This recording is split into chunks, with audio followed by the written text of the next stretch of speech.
semua kondisi hamil itu berat, beban yang sangat berat. Ya. Dan aku ibu itu kalau ganti mesin, turun mesin, melahirkan, itu langsung bantunya drop.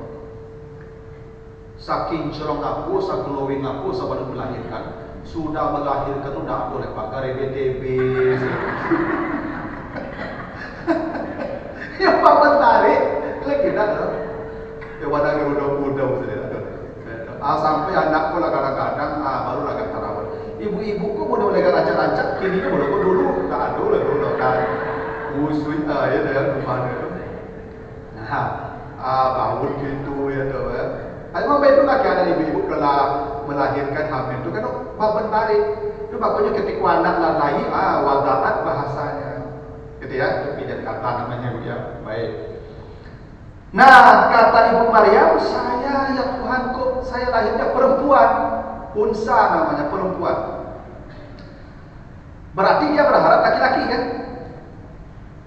Kenapa dia berharap laki-laki? Bukan untuk dia tidak suka anak perempuan, tidak begitu. Karena dia ingin memiliki anak yang ibadahnya non-stop. Itu kemarin kita bahas muhamaran. Yang bisa beribadah non-stop itu laki-laki. Perempuan ada stop ibadahnya di masa-masa tertentu. Jadi jangan dipahami Ibu Maryam ini tidak suka anak perempuan, tidak begitu itu. Dia ingin punya keturunan yang ahli ibadah, yang ibadahnya tidak putus-putus. Itu yang dia inginkan. Bukan anak yang menjadi pejabat, yang pengusaha, yang gagah, tidak itu. Dia ingin memiliki anak yang ahli ibadah, yang sejak kecil sampai mati tidak ada putus ibadahnya. Maka dia ingin anak laki-laki. Sekarang dia dapat anak perempuan, dia mengadu, Tuhan, perempuan.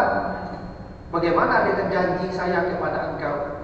Yang dicemaskan Ibu Maryam itu bukan kondisi anaknya yang perempuan, nazar dia dulu, janji dia akan meletakkan anaknya jadi pelayan di rumah Allah. Kalau nanti dia tinggal di masjid, masa haid datang. Perempuan haid tidak boleh berada di rumah Allah. Lagian kalau di rumah Allah yang dilayani laki-laki, dia perempuan, bagaimana jadi pelayan laki-laki nanti? Jadi yang di benak Ibu Maryam itu nazar dia itu bisa tunai, karena khawatir dia nazarnya itu takut berdosa dia. Ya kan? Maka Allah langsung jawab, Allah lebih tahu. Allah lebih tahu. Jadi itu yang disebut boleh jadi kita mencintai sesuatu, tapi itu buruk. Boleh jadi kita tidak mencintai sesuatu, tapi itu baik. Nah, itu disebut di surah Al-Baqarah 216 ini. Asa an takrahu syai'an wa huwa khairul lakum. Boleh jadi kamu mencintai sesuatu, tapi itu yang buruk. Ya, boleh jadi kamu membenci sesuatu yang terbaik. Allah lebih tahu, wa antum la ta'lamun, kamu tidak tahu. Ibu Maryam ingin anak laki-laki, supaya anak ini menjadi ahli ibadah yang tidak putus-putus. Dapat perempuan, kata Allah, Allah lebih tahu. Maksudnya nanti yang kau pinta ini seperti laki-laki. Maksudnya apa? Saya jadikan dia seperti laki-laki tanpa haid. Makanya Maryam tidak pernah diberi haid oleh Allah. Ya, itu di surat nanti dibaca di ayat 42-nya. Ya Maryam, innallaha astafaki wa taharaki wastafaki ala nisa'il alamin. Jadi Maryam itu seperti laki-laki. Kenapa seperti laki-laki? Tidak pernah dikasih haid oleh Allah, disterilkan oleh Allah. Itu jawabannya, Allah lebih tahu. Yang kedua, engkau minta laki-laki, dikasih bonus dulu perempuan. Dari sini nanti laki-laki yang meminta muncul, Nabi Isa. Itu Allah, maksudnya Allah lebih tahu. Nah, makanya ibu kalau dapat anak berusi, ibu laki-laki berusi baru. Aku ada tetangga ibu, nyengin anak berusi, anak laki-laki, lah mati go berusi, neng kampek berusi balik. Apa-apa jangan berpikir mencari orang rumah baru, supaya dapat anak laki-laki. Itu yang terbaik. Anak perempuan itu kata Nabi, kalau dia punya anak perempuan 2 orang, itu hadis Muslim itu. Lalu dia didik anak perempuan dengan baik, maka dia pasti masuk surga ibu bapaknya. Itu hebatnya anak perempuan. Kalau 1 orang ya Rasulullah, walaupun 1 orang kata Nabi. Itu hebatnya anak perempuan itu. Kalau dia didiklah anak perempuannya dengan baik 2 orang, masuk surga. Iya, tapi begitu. Ya. Anak perempuan itu ada sebuah cerita gitu ya. Jadinya punya anak perempuan 6. Dia hamil laki-laki dia tadi kecil. Dia hamil ingin laki-laki. Produksinya terus. Hamil ke-7. Dan harapannya laki-laki ya. Siang malam baru laki-laki ya Allah, laki-laki ya Allah. Lu kena ada USG loh. Laki-laki ya Allah, laki-laki ya Allah. Gitu ya. Ketika istrinya menjarang melahirkan, memimpi apa tadi? Kiamat. Kiamat. Hancur semua kiamat. Lalu menghadapi masa hisab, udah dihisab. Ternyata bapakku divonis masuk neraka. Divonis masuk neraka. Digiringlah oleh malaikat ke neraka. Begitu pintu neraka hendak dibuka, dibuat anak manusia yang nomor 1, tutup pintu neraka. Kecil malaikat cari pintu 2. Kan pintu neraka ke 7.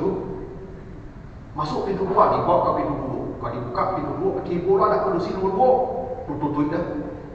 Kecil malaikat pindah pintu 3. Jangkit ke pintu 3, timbul di pintu 3, tutup dah sampai pintu 6. Tak tutup sadonya, tinggal cek pintu dia Pak. Pintu 7.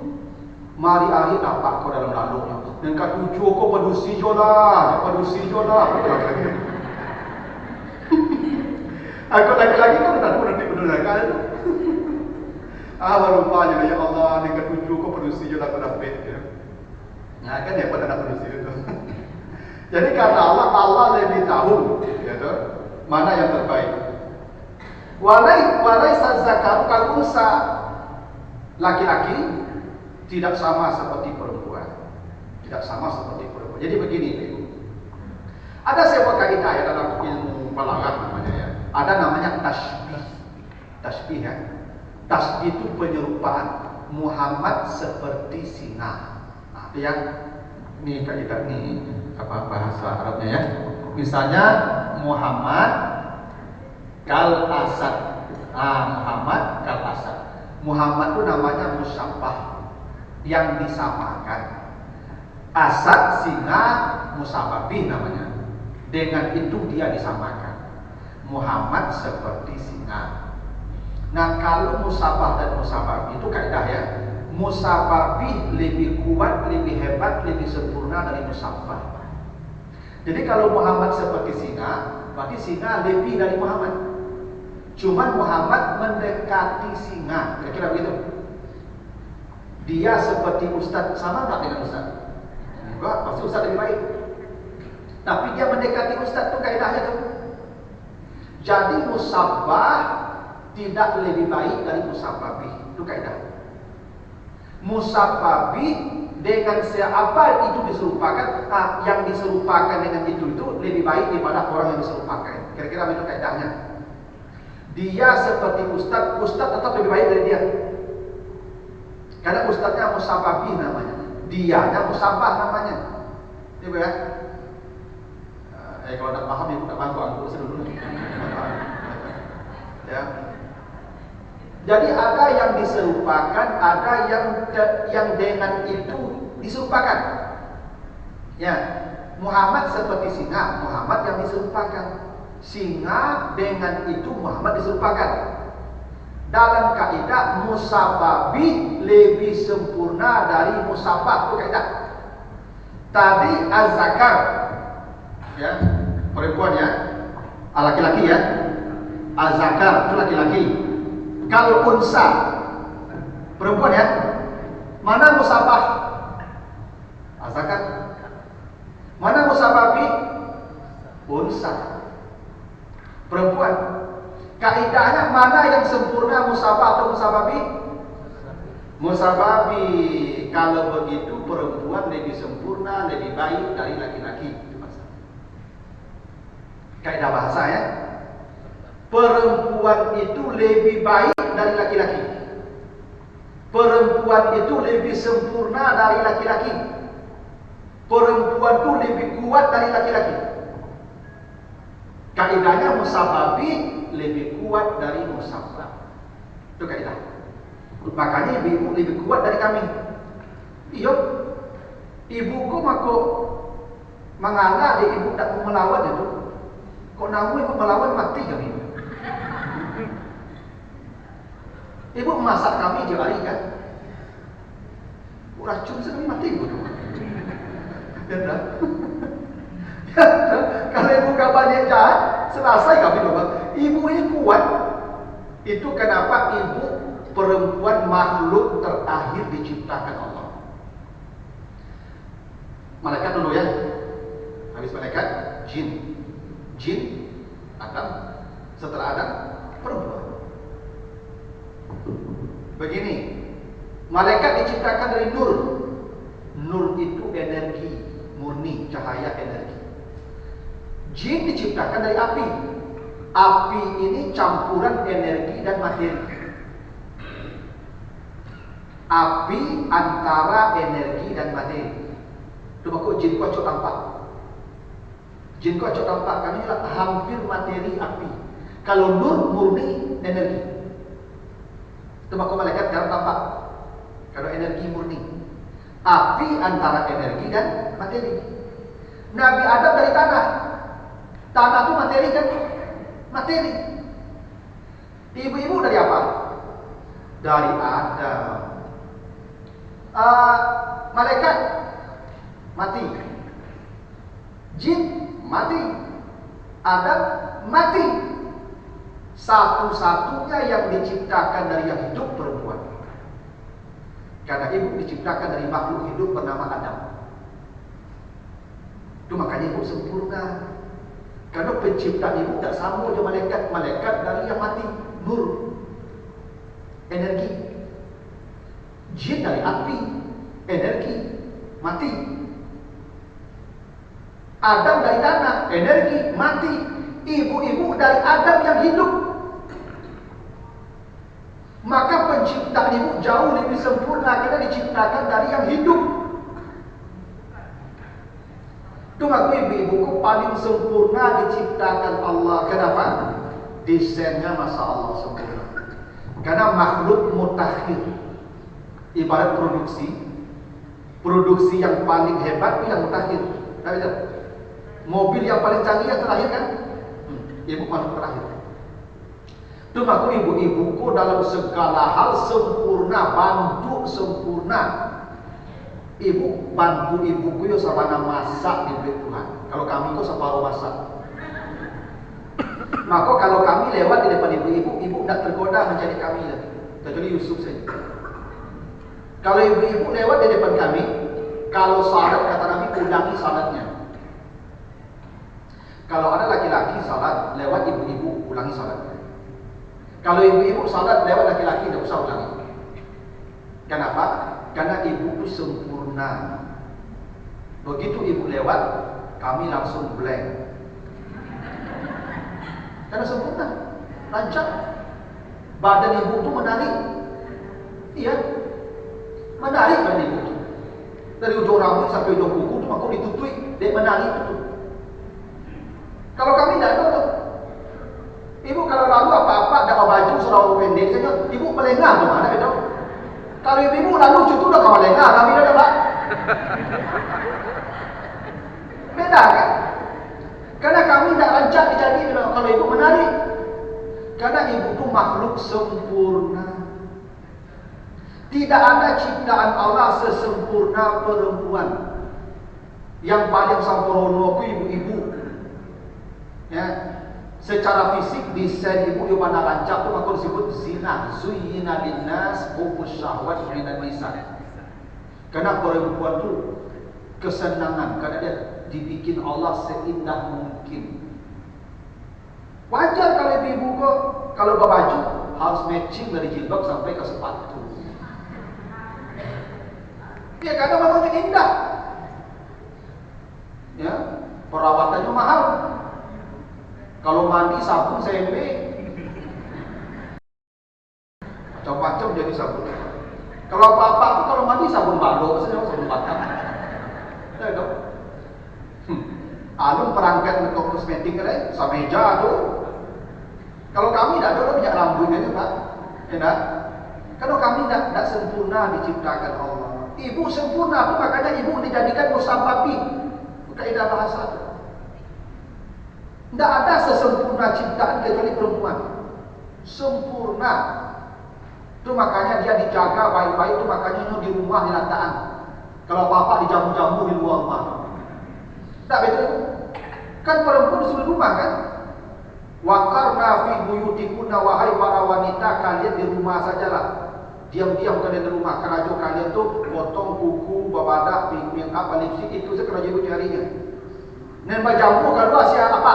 Pani-pani hujan-hujan dapat keluar. Karena ada sembrono, yang sembrono disimpan dapat. Filosofi ini betul ibu. Yang sembrono kok disimpan. Yang barang-barang tak sercak di kadek-kadek itu di pani-panian tu ada. Barang rancak diletak di mana? Itu hasil tu ibu. Tak sembarang letak tu.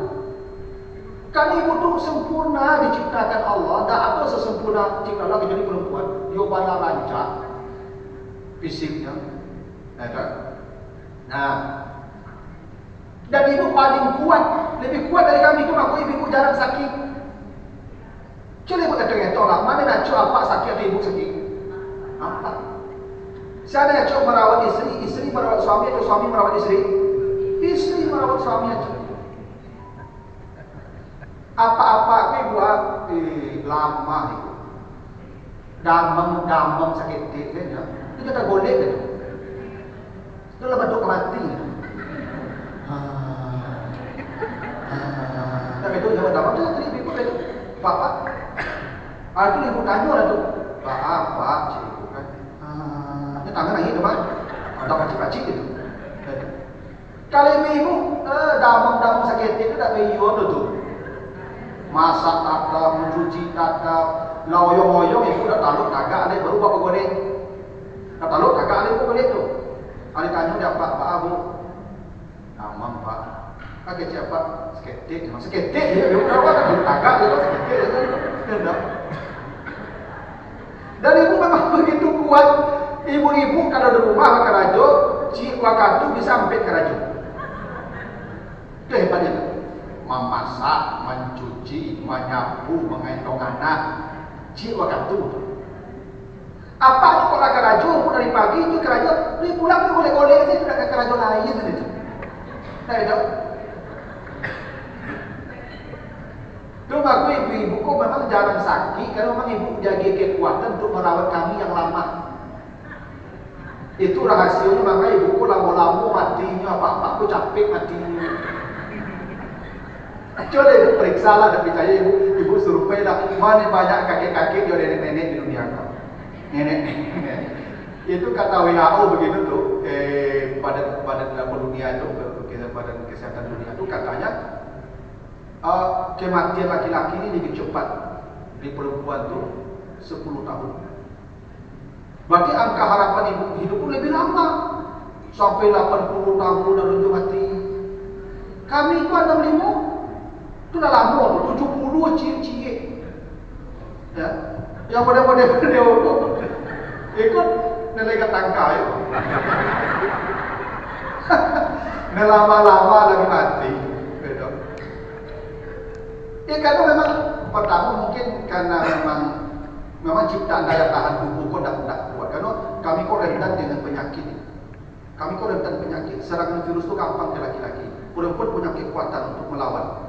Itu rahasianya untuk ibu dari kekuatan memang malu terakhir dari itu. Yang kedua, kok kami banyak yang mati capek, kok bisa jadi dia pengaruh tekanan. Tekanan hidup kok bahari mana? Ya tahu. Dia apa nama dia? Ya pressure ya. Ada lagi di COD gini. Musim-musim COD kok kalau capek matinya. Nah jadi memang begitu. Jadi ibu-ibu itu sempurna. Dan Allah memberikan kemuliaan ke ibu-ibu yang Masya Allah secara syariat. Bukti ibu sempurna itu. Ibu tidak dibolehkan memikul hal-hal yang buruk-buruk. Gini, dulu Nabi Adam ketika berdosa di surga, makan buah surga, bukan makan buah koldi itu berapa orang? Berdua makan buah koldi itu. Tapi ketika Allah menyebut mereka berdosa, tidak berdua berdosa, Adam saja. Fa'asa Adam rabbahu faghawa. Adam bermaksiat kepada Tuhannya. Ya. Itu Nabi Adam saja yang disebut berdosa tuh. Ya. Tidak Siti Hawa. Ya. Nih, Bapak baca tadi di surat Taha ayat 121. Taha 121. Kata Allah di Taha 121 tuh, fa'akala minha. Adam dan Hawa memakan buah. Akala di situ. Akala ini namanya dua musanna. Akala Adam dan Hawa memakan buah yang dilarang. Berarti masalah berdua kan? Kan berdua bermaksiat tuh. Makan buah kan? Tapi di ujung ayat fa'asa Adam, bukan fa'asa Adam wa zaujuhu. Adam dan istrinya bermaksiat kepada Allah. Enggak. Yang bermaksiat hanya Adam, istrinya enggak. Padahal makan buah berdua. Itu buktinya Allah tidak membebankan sesuatu yang buruk kepada perempuan. Laki-laki. Itu tidak hebat ibu-ibu. Itu buktinya dosa ibu-ibu Allah bebankan ke suami ibu. Makan buah berdua. Ini di samping berdosa cie. Itu ngaku yang bertobat Nabi Adam saja. Fatalaqa Adam min rabbihi kalimat fataba alaihi. Alaihi bukan alaihi mah. Itu kenapa ada sahabat mengadu ke Nabi, ya Rasulullah, ahlakani ya Rasulullah, celakalah saya ya Rasulullah. Celaka kenapa? Ma ahlakakan. Saya di siang Ramadan melakukan hubungan dengan istri saya. Berdua tuh. Kalau begitu kata Nabi, kau bayar kafarat. Apa kafaratnya? Engkau merdekakan budak. Oh, mahal ya Rasulullah. Mana kuat saya beli budak? Engkau puasa 2 bulan berturut-turut. Engkau puasanya bukan engkau dan istrimu. Engkau puasa 2 bulan berturut-turut. Wah Rasulullah, 2 bulan berturut-turut, sebulan sudah mau deko kejadian. Engkau beri makan 60 orang miskin. Kata dia, ya Rasulullah, yang paling miskin di negeri ini saya. Kata Nabi yang iya banyak itu miskin loh. Nabi ambillah korma sekantong. Kata Nabi, bawa korma ini pulang, beri makan istrimu, itulah kafarat. Apakah istri disuruh bayar kafarat? Bekerja berapa tadi? Tapi kalau soal beban dosa, beban hutang, bapak saja, istri tidak. Begitu mulianya perempuan itu, makanya dijadikan musababih. Tidak ada kedudukan yang paling mulia di sisi Allah kecuali perempuan. Karena dia makhluk yang paling sempurna dari ciptaan Allah. Oke, beruntung ibu jadi perempuan. Ibu kalau ingin masuk surga, amal ibu diminta Tuhan dulu banasanya. Iza salat khamsaha, pokoknya si perempuan ini salat 5 waktu, tidak berjamaah, tidak anti. Ibu di rumah sana salat tidak apa-apa. Wasamat saraha, datang Ramadan dia puasa. Cukup puasa Ramadan saja, tidak usah Senin Kamis. Apalagi Daud, tidak usah. Tidak usah. Tarawih yang pun tidak usah. Kenapa sih? Boleh. Tapi yang ketika tadi, karena dosanya sudah ditanggung suaminya, taatlah kepada suami. Itu pokok. Jadi ibu ini tidak ada beban banyak.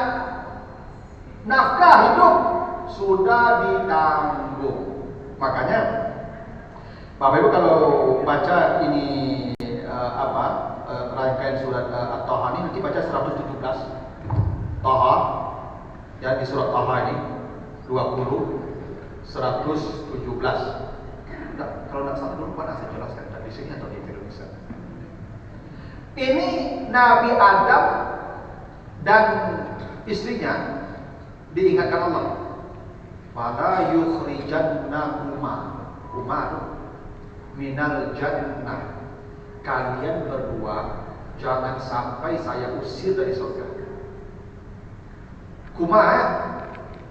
Kalau kalian saya usir sampai ke dunia nanti fatasqa. Tasqanya berubah jadi satu. Harusnya tasqaya. Harusnya tasqayani. Ini aslinya nih, tasqaya. Karena berdua. Tasqa itu artinya susah. Tasqa itu susah. Kalau di surga berdua. Sampai di bumi susah-susah tidak berdua. Tunggal. Itu artinya perempuan jangan pernah diajak susah, kata Allah. Itu bahasanya. Jangan pernah mengajak perempuan bersusah-susah. Kalau engkau susah, cukup engkau saja sendiri susah. Istrimu jangan kau ajak susah. Kurang apa lagi ibu? Saya, ini bapak-bapak nih, kalau marasai di luar rumah, marasai, jadi cari tuan parasai itu ke istri. Pendam saja sendiri begitu masalah. Apa nak makan di luar? Jangan dicari tuan nak makan tu. Jangan. Yang penting istri carikan makan. Apa dia cari tuan nak makan? Yang penting istri makan. Itu kenapa Allah mengatakan jangan bawa-bawa istrimu menderita. Istrimu tetap susah, engkau saja menderita. Nah itu yang membuat kami capek mati. Yo, tidak ada ibu Al-Quran meremehkan perempuan, mengapa bahasa sekarang itu mensubordinatkan wanita. Itu bahasa yang tak paham Al-Quran. Itu kaum-kaum feminisme, gender, gerakan kesetaraan. Tak paham dia itu Al-Quran bagaimana memuliakan perempuan. Ya. Di tempat yang paling tinggi perempuan ini Allah letakkan. Ya. Nah itu rahasianya kenapa tadi perempuan dijadikan musabbabih. Nah, sebenarnya Allah bisa saja menjadikan laisal unsa kazakar, bisa.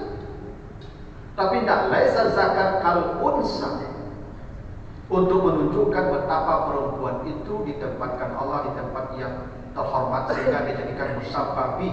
Nah, kita akan bicara kaidah bahasa, Bibi ya. Kalau kaidah bahasa begitu. Nah, kalau ada yang setuju nanti itu lain soal, tapi kaidah bahasa begitu penjelasannya. Ya. Itu makanya ibu-ibu ini masya Allah diciptakan dari tulang rusuk. Apa fungsi tulang rusuk? Melindungi organ-organ vital kita, ada jantung, ada hati, ada di sana paru. Ibu melindungi kehidupan suami ibu. Itu rahasianya ibu disebut pakaian bagi kami. Hunna libasun lakum. Istrimu pakaian. Kenapa ibu disebut pakaian? Karena pakaian itu melindungi. Kalau tidak ada ibu kan masuk angin tak bisa tuh. Kalau tidak baju masuk angin tak. Itu ada hasil karena ibu dah bunyi meninggalkan apa? Kalau rapi baju itu masuk anginnya, diparuinya itu. Kalau ibu pakaian, dah bunyi pakaian itu dicopot dah. Itu aku ibu pun dah bunyi meninggalkan suami walaupun 1 hari. Kenapa? Kan kalau rapi baju tu mual-mual je beko, muntah-muntahnya beko, masuk angin beko. Ini lamanya ibu. Dia pakaian tu aku nyaman je dia tau. Kadang ibu memang sering saya sampaikan karena itu faktanya begitu. Yang suku meninggal apa untuk kesibukan yang tak terlalu penting. Ya, apa yang masuk angin itu? Tolong ibu jangan nape-nape dia Pak. Ya, kan? Memang begitulah. Kenapa ibu-ibu disebut diciptakan tulang rusuk? Bako ada tulang kaki kan bisa tulang kaki lebih dong. Tulang kepala bagai. Kalau tulang kaki, mungkin kami ibu sifat saya kami tiap hari itu. Banyak-banyak saya itu ibu pijak-pijak saya kami ada. Kami model-model itu tak terlalu melawan deh kok. Ya, agak apa ya? Untung ibu dari tulang kaki, sehingga dah pijak-pijak kami itu. Untung ibu dari tulang kepala. Kok tulang kepala karyamu ibu dari kepala. Tak boleh kecil, untung tulang rusuk ke dipilih Tuhan. Karena kok tapi ibu rahasianya bengkok pak. Tulang rusuknya bengkok. Itu bedanya pak. Karena ibu-ibuku diciptakan dari yang bengkok. Itu aku bengkok ya pak. Ibu-ibuku banyak dah jujur. Bengkok. Banyak dah jujur pak. Saya kalau pak tahu banyak dah jujur. Ada jawab orang tanya. Jadi ibuku sakit jantung. Tiba-tiba sehat pak, sehat, kita sehat. Ada jumpa kok sehat ibu. Mungkin aku bersedekah padang 10 juta. Jadi coba sedekah 10 juta tu pak, tak mau kita tahu ke suami ya pak. Coba dia tahu suami ibu, kau dah kita tahu juga dah. Dia dah banyak cinta aja, jadi dari segala itu. Itu kan bukti tak duri. Bengkok tu. Masih mending lah coba sedekah pak. Memang tu yang lain tak perlu. Memang perempuan tu gila, dia bengkok. Itulah rahasia dia tulang rusuknya bengkok. Maka meluruskannya tak mudah. Kok dilurusnya patah. Dipadiannya makin bengkok. Itu beda itu pak. Makanya bahasa Nabi perempuan itu kalau salah istausu an-nisaa khairan. Kalau dia salah jangan marahi tapi berbuat baik kepadanya. Kalau dimarahi patahnya pak. Patah. Ada cerita. Apa kalau berang-berang dia patah. Tak cari betul. Yang bukan apa? Nah, cara ibuku supaya tetap dalam kendali, setiap ibuku berbuat salah yang tak menyenangkan hati, maka berbuat baik padanya. Aman ya? Ya, asal melawat, ambil tangan tu pak, sorongan 10 ami kayak itu. Langsung tangan patur pak. Ya apa itu caranya pak? Kalau tak merah-merah, nah kamu patah yang sama itu. Ya tuh. Nah itu ya. Lalu wa inni samaituha Maryam, saya beri nama dia Maryam. Kan ya? Nama itu dari orang tua. Orang tua yang kasih nama. Karena apa orang tua yang kasih nama? Karena anak ini cita-cita. Anak saya cita-cita saya. Saya menaruh harapan untuk anak saya. Dia akan melanjutkan cita-cita saya. Karena saya punya cita-cita dengan anak ini, saya beri dia nama sesuai harapan saya. Saya punya anak yang nomor 2, yang nomor 1 namanya Najmi. Najmi perempuan. Kenapa Najmi saya kasih? Ini saya tidak kasih tahu istri saya. Tapi dulu saya punya teman. Ya, dia itu pintar sekali. Sampai dia SMA-nya di Saudi Arabia, perempuan. Hafal Quran 30 juz, bahasa Arabnya mantap.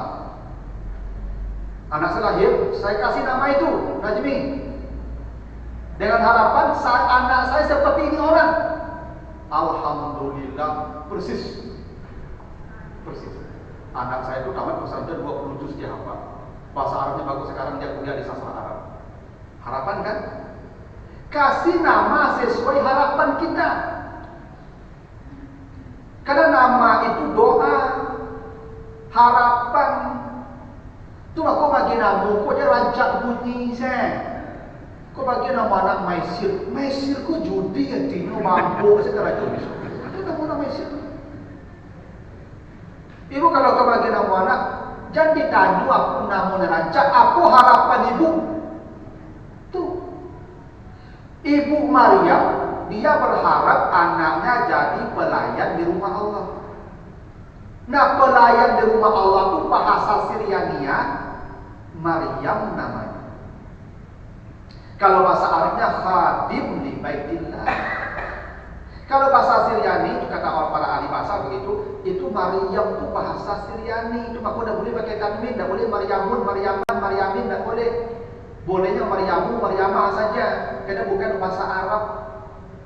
Seperti Ibrahim, tidak boleh Ibrahimun, Mimun, tidak boleh.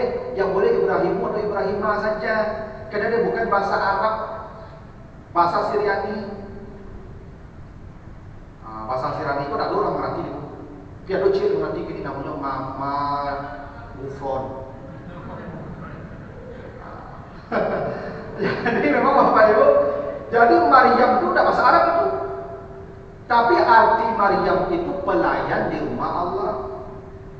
Kenapa dia kasih nama anaknya itu? Karena harapannya itu.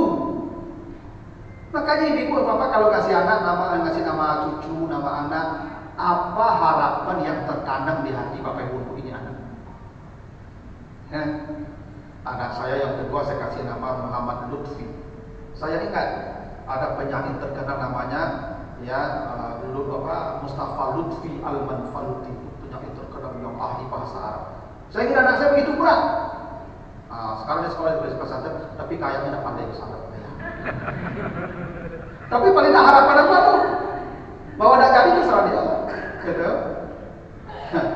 Yang ketiga bagi nama Fawaz. Fawaz itu artinya orang yang menang, Faiz. Saya berharap dia jadi juara dalam segala hal. Ayo, dah kalah. Jawab Pak ngecek dah kalah.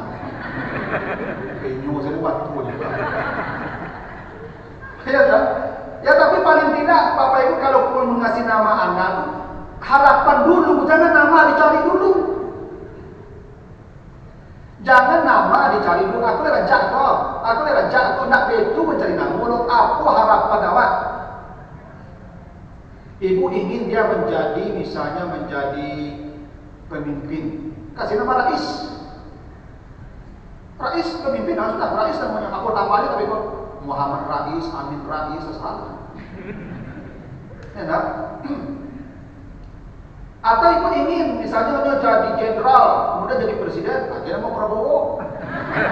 Nah kan jenderal presiden tak? Nggak mesti bahasa Arab ibu, nggak mesti bahasa Arab. Maria bahasa Arab tak? Ibrahim bahasa Arab. Ibrahim itu artinya Ab-Rahim. Ab itu bapak, Rahim itu penyayang. Ab-Rahim itu bapak yang penyayang. Itu maksud ibu Ibrahim itu. Tidak pernah tidur di malam hari kecuali dah bagi makan ke 10 orang je hari. Dia namanya Ibrahim, Ab-Rahim.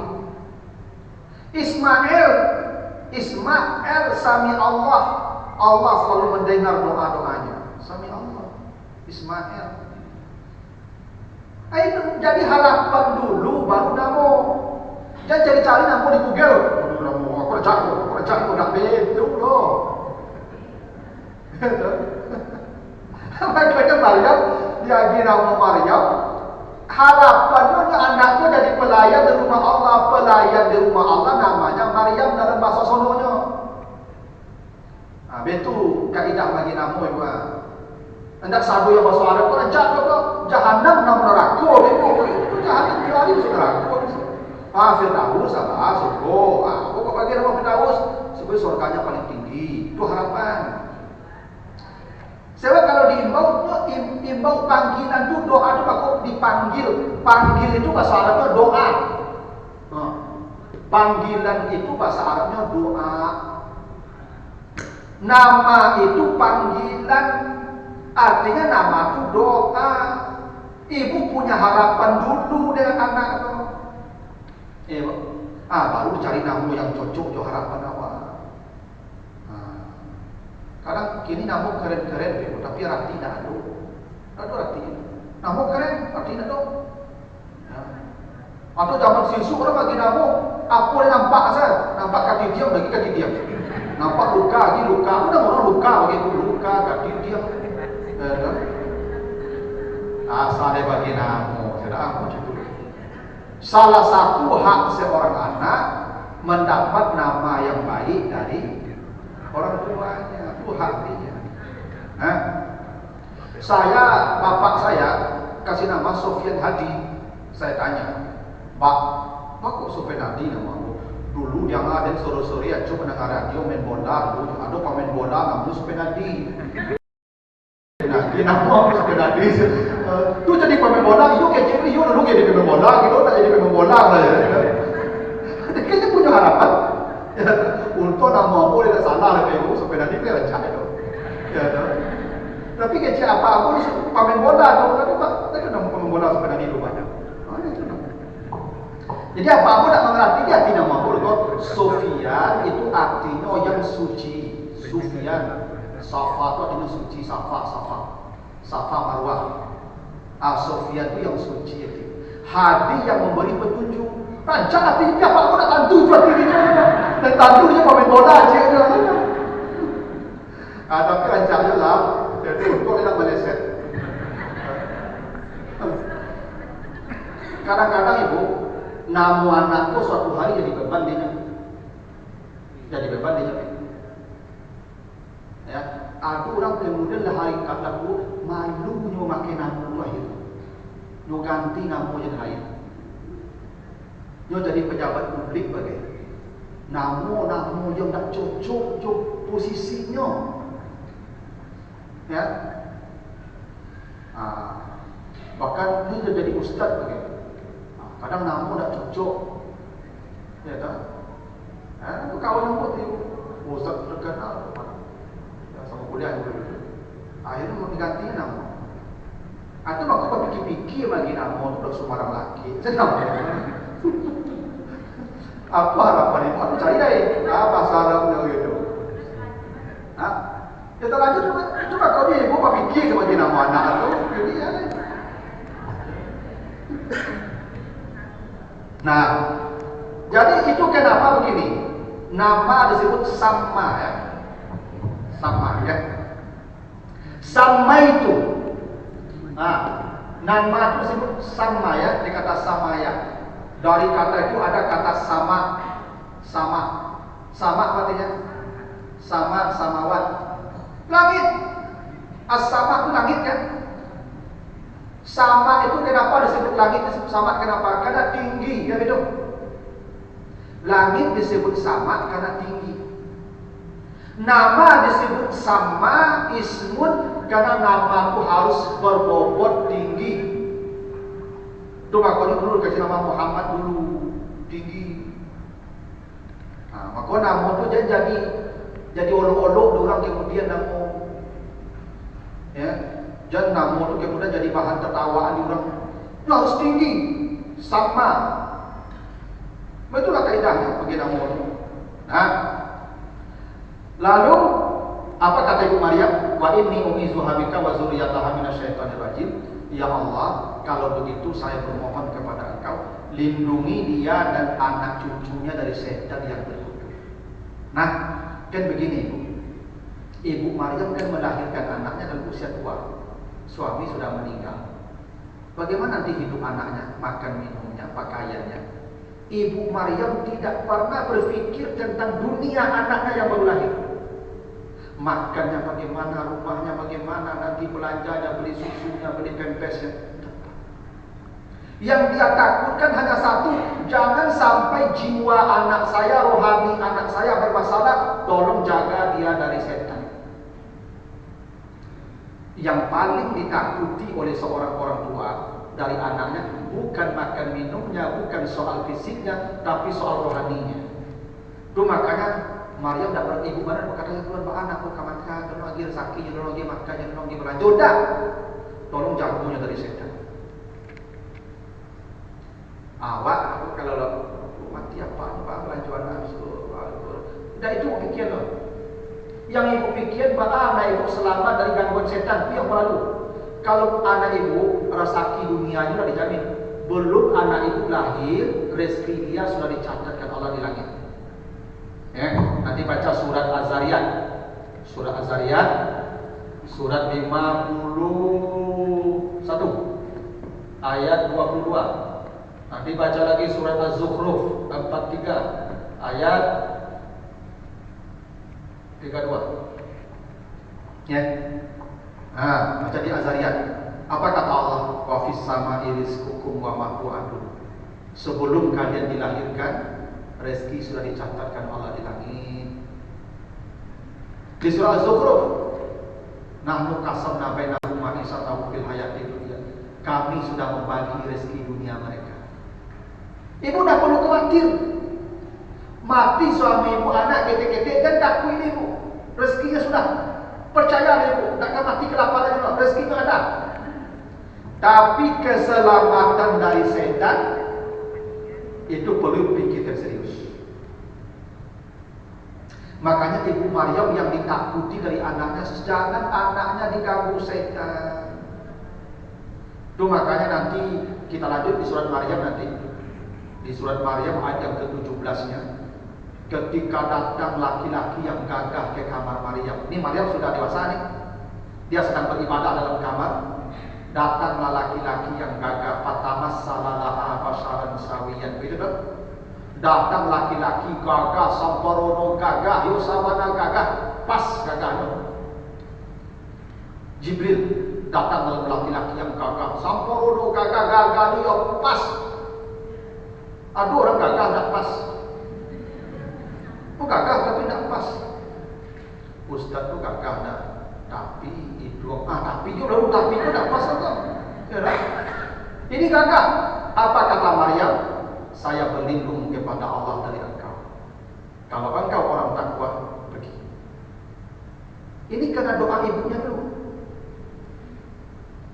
Laki-laki gagah datang ke kamarnya dan melihat, tidak ada dia pandang. Ini berkat doa ibunya, tolong lindungi dia dari setan. Itu kenapa kita baca cerita lanjutnya. Nabi Isa, anak Maryam, cucunya ibunya ini, kata Allah diberikan kemampuan melihat apa yang tidak dilihat manusia. Apa kemampuannya?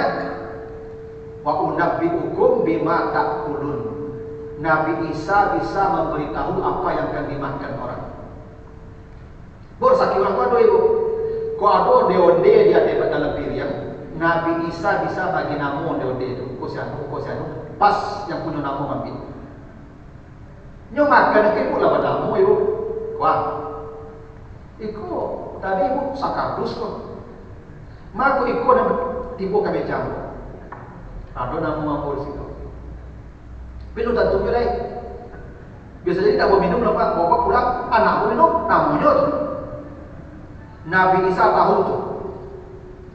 Karena perkara gaib itu tahu bagi orang yang tidak bisa lagi dipengaruhi setan. Awakku baku udah nampak dengan gaib-gaib karena setan mempengaruhi hati, mengotori hati. Nabi Isa hatinya tidak dipengaruhi setan lagi. Karena doakan neneknya, lindungi anak saya dan anaknya dari setan. Ini doa penting ibu bapak baca kalau anak melahirkan. Baca doa ini. Inni u'izuha bika wa zurriyataha minasyaitonir rajim. Baca doa ini kalau anak lahir. Kadang awakku mengaji-gaji apa. Lahir anak aja cucu. Langsung agak. Anak sia kok. Ya paknya lagi itu anak sia. Sia. Pertanyaan dari dak ya. Lahir anak sudah itu loh. Itu aneh ini u'izuha bika wa zurriyataha minasyaitonir rajim. Kadang tuh ibu nak cucu tuh ambil lahir cucu kan. Pantuk siap kok. Bilang lapaknya untuk siap atau lapaknya anak untuk siap. Untuk apa tuh anak siap tuh. Kenapa? Baca doa gua. Tadi itu sapu dah, sapu itu. Kalau lahir anak cucu ini u'izuha bika wa zurriyataha minasyaitonir rajim. Itu tuh. Nah itu kenapa Maryam menjadi wanita hebat.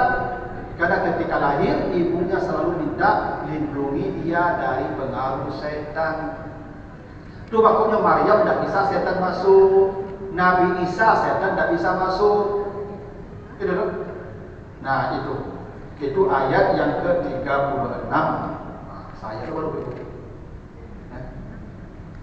Ayat 37 dulu deh. Ya surah Ali Imran 36. Ada pertanyaan dulu ibu-ibu, bapak? Saya persilakan. Ya bebas, silakan ibu.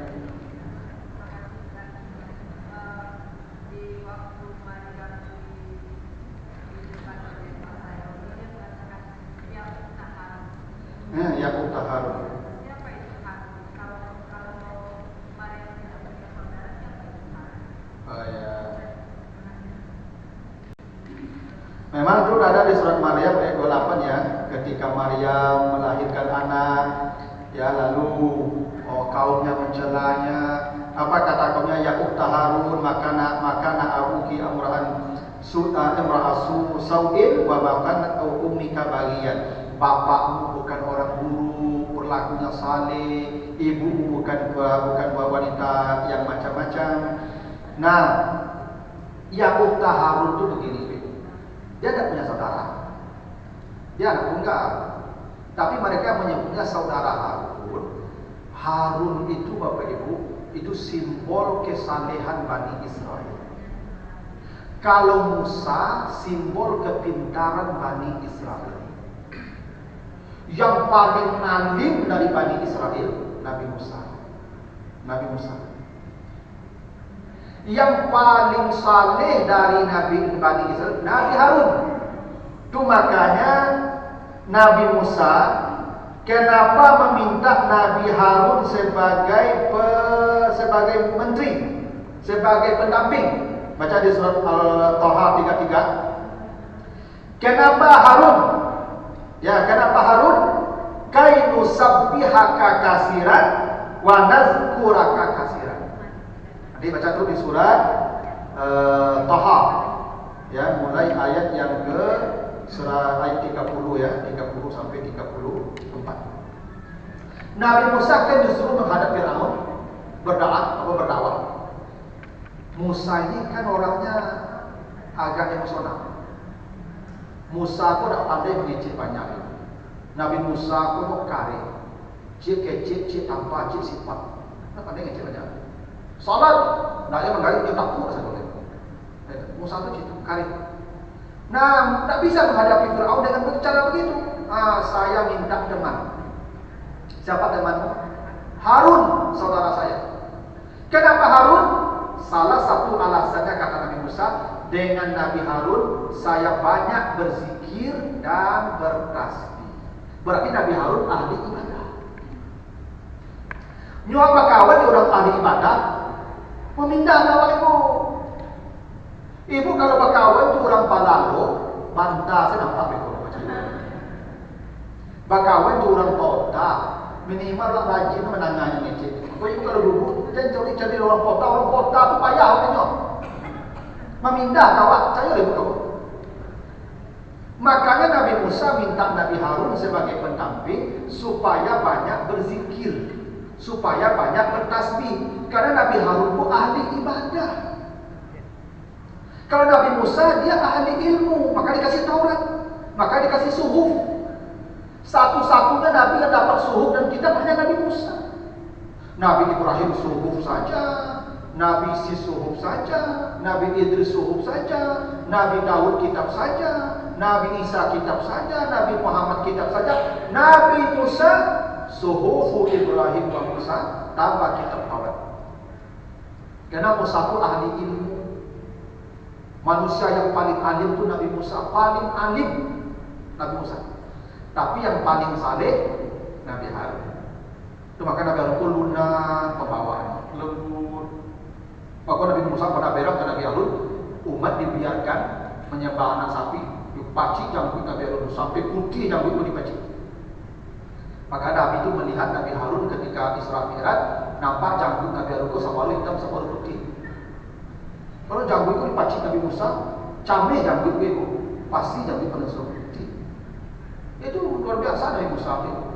Nah, Nabi Harun ahli ibadah, maka orang-orang menyebut Maryam, wahai saudara Harun, bukan saudara Harun, maksudnya engkau kan saleh seperti Nabi Harun. Nah, kira-kira begitu. Engkau kan ahli ibadah seperti Nabi Harun. Kau bisa hamil melahirkan? Itu viral begitu. Maryam hamil di masa itu viral. Karena di masjid dari lahir di mihrab tidak pernah bersentuhan dengan orang, jangan ke laki-laki, perempuan pun tidak pernah. Tiba-tiba hamil melahirkan, tidak pernah viral. Kalau gadis kotik tiap malam hamil orang biasa tiyo. Tiyo di masjid. Kalau preman ada orang tertangkap di hotel, itu tidak akan viral biasa. Kalau Ustaz Supedadi tertangkap di hotel, viral. Heran langsung. Kira-kira begitulah kondisi Maryam di hari itu. Memang luar biasa tuh, maka Maryam berdoa, ya Allah, bagaimana kalau saya mati saja dulu, tidak usah saya dihidupkan. Sebelum itu jiwa Maryam goncang. Ya. Tapi Maryam punya solusi. Ada namanya resiliensi diri, ya, resiliensi, ada pertahanan diri Maryam. Bagaimana caranya? Inni nazartu lirrahmani sauman. Saya berpuasa. Jadi puasa itu pertahanan diri. Saya puasa. Lan ukallimal yawma insiyan, saya tidak akan bicara. Saya diam. Jadi diam itu kekuatan dia. Makanya Maryam bisa survive, bertahan dalam goncangan itu karena dia menahan, dia puasa. Ibu kalau ada goncangan, tekanan begitu hebat, ibu puasa, tahan, imsak. Ibu, begitu lama-lama ibu beradaptasi itu. Ibu, begitu caranya, ya kalau tidak mampu melawan, bertahan. Saum namanya. Itu maksud saudara Harun, bukan dia punya saudara. Nah. Simbol kesalehan itu dibanding Israel itu Nabi Harun. Maka dipakailah nama Harun untuk menyebut Maryam, ya ukhta Harun, wahai saudara Harun, hai perempuan yang saleh seperti Nabi Harun itu kalau bahasa. Bapakmu orang saleh, ibumu orang baik, kenapa kau begini? Gitu. Nah, itu ya masuk ukhta Harun di surat Taha tadi ya. Baik, ada pertanyaan lagi? Silakan.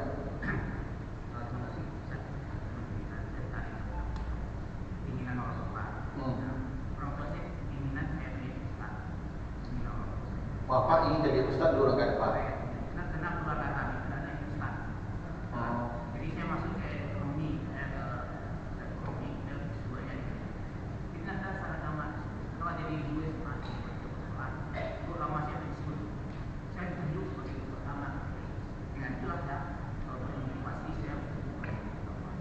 Jadi terbakar sebetulnya. Ini yang saya tanyakan pada Ustaz ini tentang bahasa.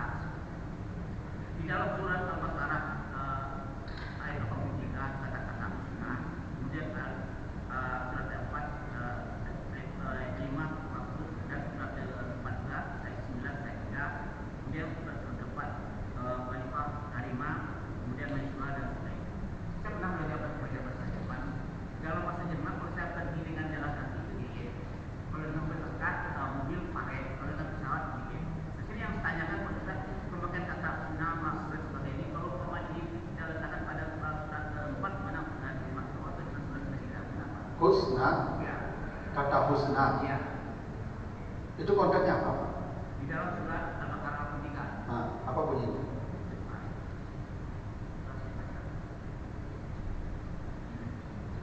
Al-Baqarah 3. Oke. Oh ya, wa bil walidaini ihsanan. Oh ya. Memang berbuat baik pada orang tua itu ada kalanya husnan. Ya. Ada wa bil walidaini husnan. Ada wa bil walidaini ihsanan. Ya, ada husnan, ada ihsan, ada husnan. Bedanya kalau husnan itu namanya mujarrad, standar. Kalau ihsan namanya mazid, plus dari kata ahsana. Ya. Di apa itu? Wabil walidaini husnan itu. Wabil walidaini itu surah Al-Isra di mana?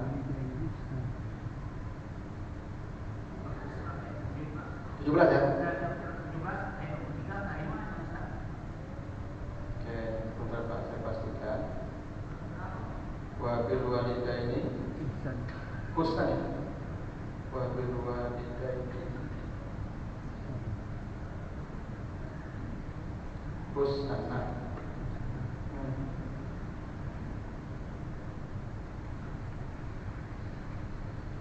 Ya, ada husnan dia Ankabut Pak. Ankabut ayat 8. Wa wasainal insana biwalidayhi husna. Ankabut. Jadi Al-Ankabut 29 ayat 8 itu husnan di situ. Wa bil walidaini husnan. Ya. Di surat Al-Ahqaf tadi 15 tuh 46 15 itu wabil walidaini ihsanan gitu ya. Ihsanan. Kenapa beda? Masalahnya nih, kenapa beda? Kenapa di surat Al-Ankabut itu husnan? Kenapa di surat Al-Ahqaf itu ihsanan? Beda ya? Yang beda apa? Di surat Al-Ahqaf tadi ihsanan ke orang tua. Di surat ini itu husnan. Di surat Al-Ankabut. Kenapa? Apa bedanya tadi? Kalau husnan standar, kalau ihsan plus mazid. Berarti ihsan lebih sempurna dari husnan. Kira-kira gitu. Karena ada plus, ada bonus. Ihsan bonus. Kalau husnan tidak ada bonus. Normal, namanya mujarrad. Ya. Coba yang di Ankabut tadi, Ankabut ayat 2 yang ke-8 ya. Nah, konteksnya beda. Apa beda konteksnya? Di surat Al-Ankabut tadi ayat 8 itu orang tua yang beda agama. Kalau mereka menyuruh kamu berbuat syirik, begitu kan? Jangan kau patuh, tapi tetaplah bergaul dengan mereka dengan cara yang baik. Orang tua ini beda agama dengan kita. Kalau orang tuanya beda agama, tetap berbakti tapi dalam ukuran yang normal dan standar, sebagaimana husnan yang standar. Al-Ahqaf beda, ini orang tua yang beriman, orang tua yang saleh. Itu makanya doanya Rabbana auzi'ni an ashkura ni'mataka allati an'amta 'alayya wa 'ala walidayya wa a'mala salihan tarda wa aslih li wa fi zurriyati, gitu kan? Di Al-Ahqaf itu orang tuanya saleh.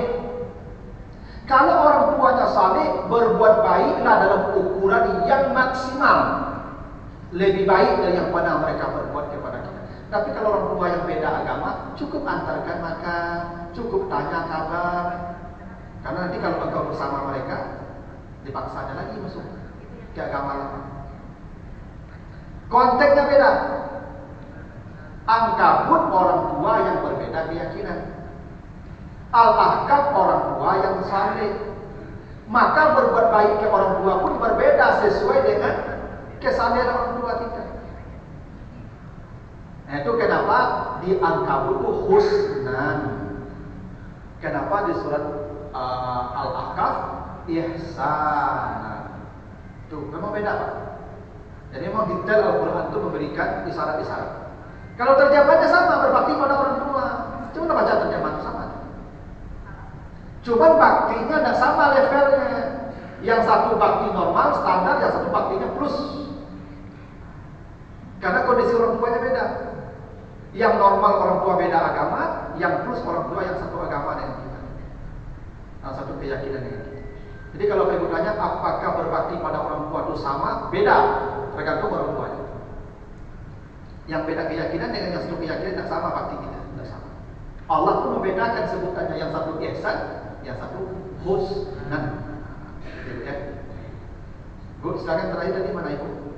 Silakan.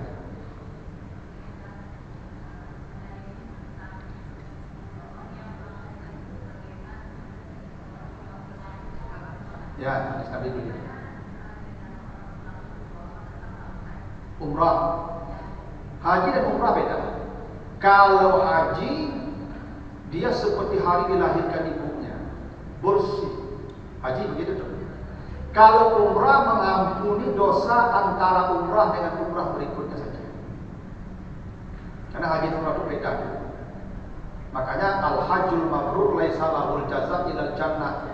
Orang kalau haji mati tidak punya tempat lain kecuali surga. Orang haji kalau mati, kata Nabi, tidak punya tempat lain kecuali surga.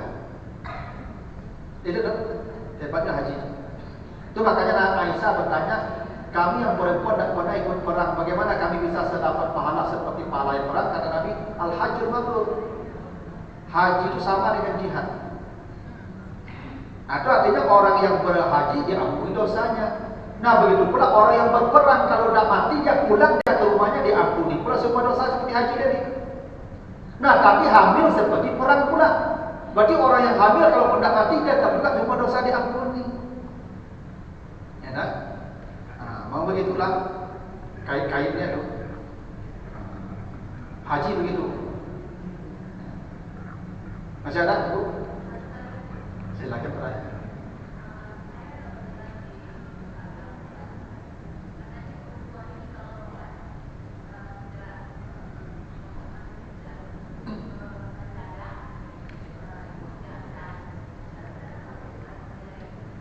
Ya.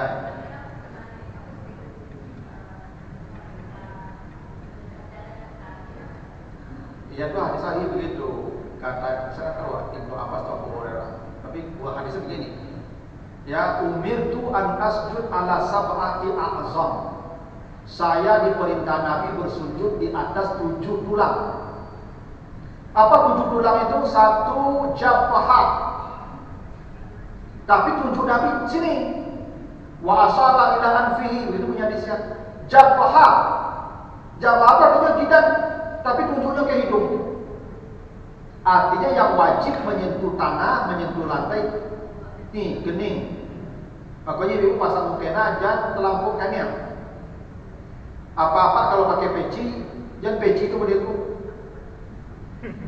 Oh, jadi gulai ayam. Kali dekot.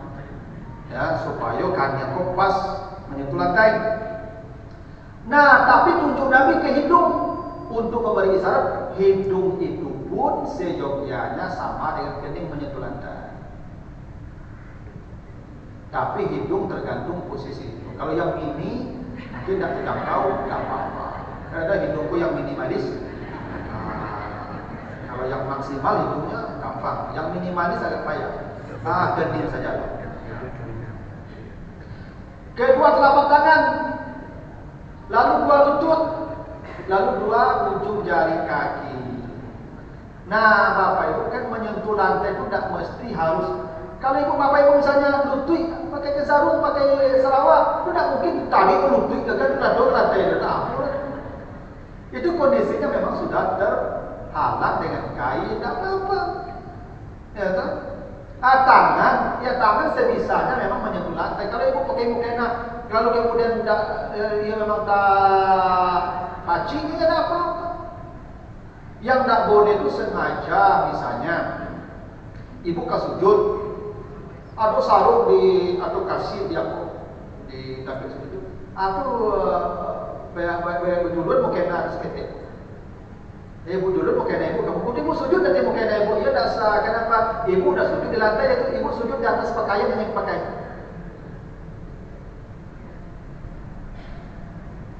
Tapi kalau dari awal taruh di lantai, sajadah teman.